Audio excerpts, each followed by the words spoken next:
Hey, welcome to Tech It. I'm Mark. Today we're going to be looking at the Contax 645.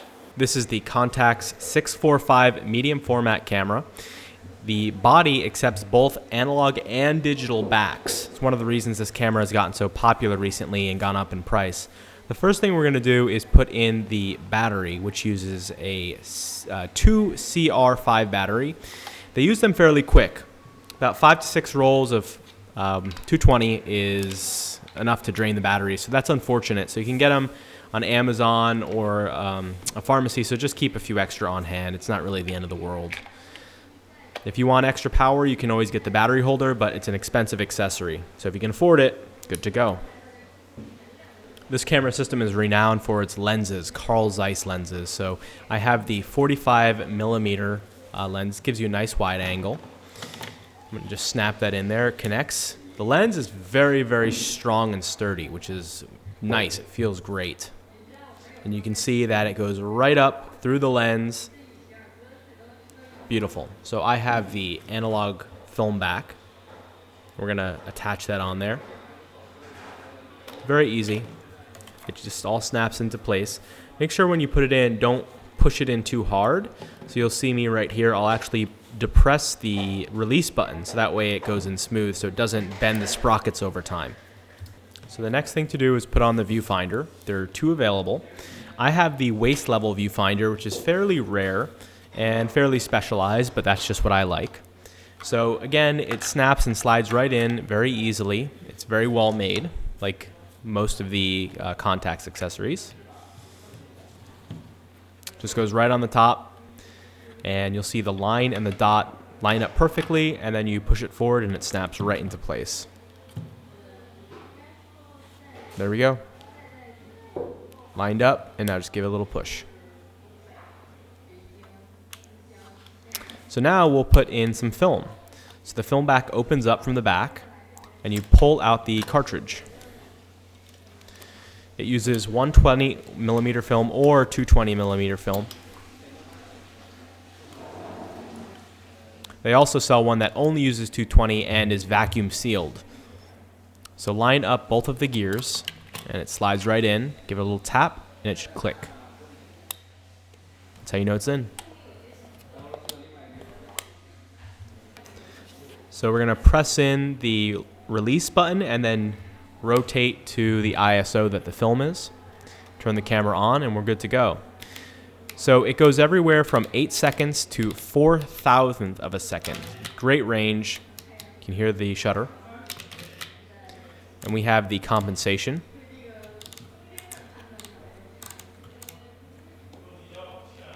And the aperture, which goes from 32 all the way down to 2.8. The manual focus is very smooth. So on the back, it'll tell us both the size of the film and also how many shots are left. It's very handy. We have single shot, continuous, and timer for the focus modes. We have our multiple exposure lock. It's very simple. You just press in the release and then move the lever down. Snap it back into place. And we have this special wheel back here. This gives you more control over the focus. For the viewfinder, we're just going to open it up. And on the side, the top right, there's a little lever which will bring up the loop. Right there.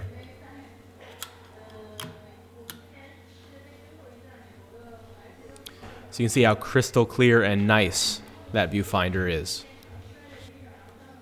So this is the autofocus. You'll see that it can be a little bit slow, but overall it works, and it's fairly accurate from what I've seen.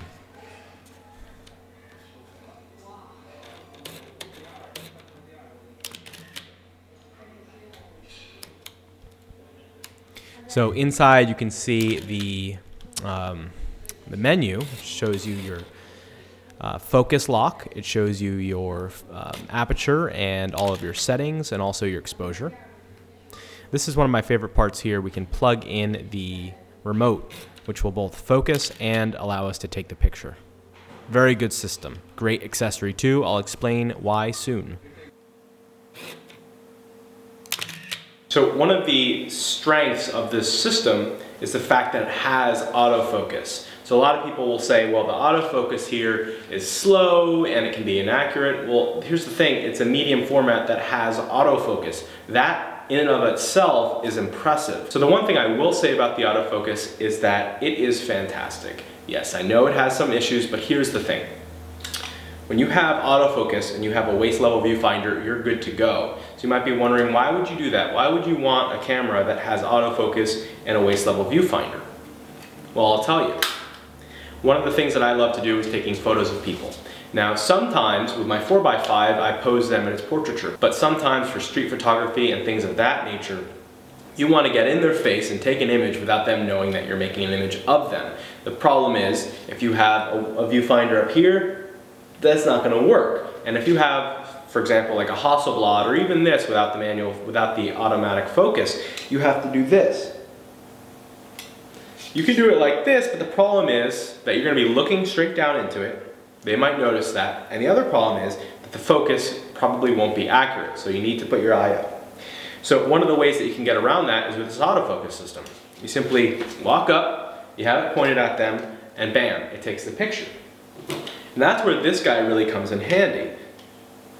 So this accessory seems kind of ridiculous, except for the fact that when you have it in, you have your camera around your neck with your neck strap, you have this guy plugged in your pocket, you don't even need to hold the camera. You just walk up, find where you want to take a picture, line it up with your body, hold it down halfway with the remote, and press it in, and you're good to go. They might hear it, but then it's too late. The other thing I'll say about the autofocus is with a lot of cameras, when you go to autofocus something, it will take its time to autofocus, it will lock the focus, and then you can move the camera around and shoot, which is fantastic. But the problem that always happens is if you're focusing and all of a sudden it gets the lock and you're like, oh, that's off a little bit, and you want to adjust it. Well, in order to do that, you have to switch back into manual mode, or you have to keep holding it down until it gets its focus right. Not with this. So even if it's got its auto lock with the autofocus, just as it has now, I can still manually focus it from here, which is fantastic. Another feature that this can do is back here, there's the autofocus button on the autofocus wheel. If I'm focusing on something and I want to just cut it off and make the image, because I'm like, that right there, that's great. As it's focusing, I can press this button and it stops it and allows me to take the picture, as you just saw. So I can stop it and take the picture. You have control over the autofocus, which you don't in a lot of other camera systems. The fact that it's a medium format with autofocus is just absolutely fantastic. Now, other pros of the camera, you have great control, it's medium format, it's well built.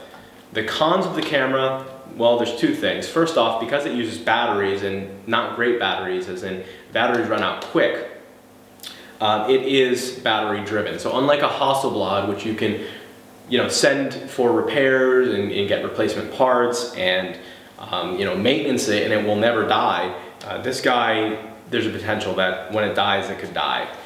On top of that, getting replacement parts for the 645 is really, really hard because they don't manufacture them anymore. The other problem with the camera is the price.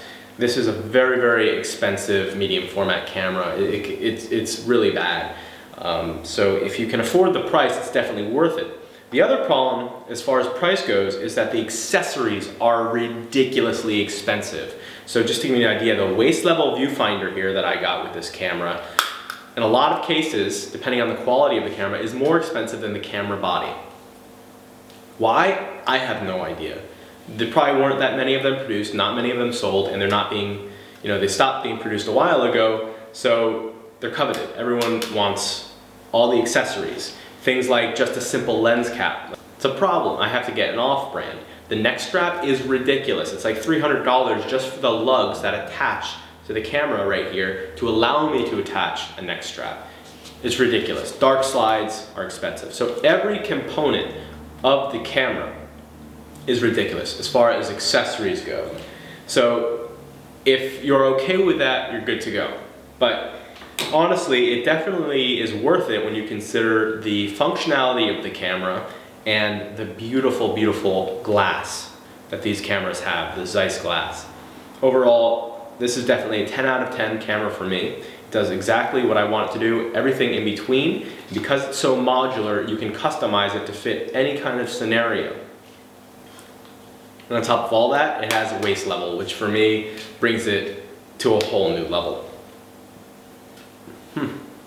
Anyway, thanks for watching Tech It. Be sure to subscribe for more future videos of technology new and past.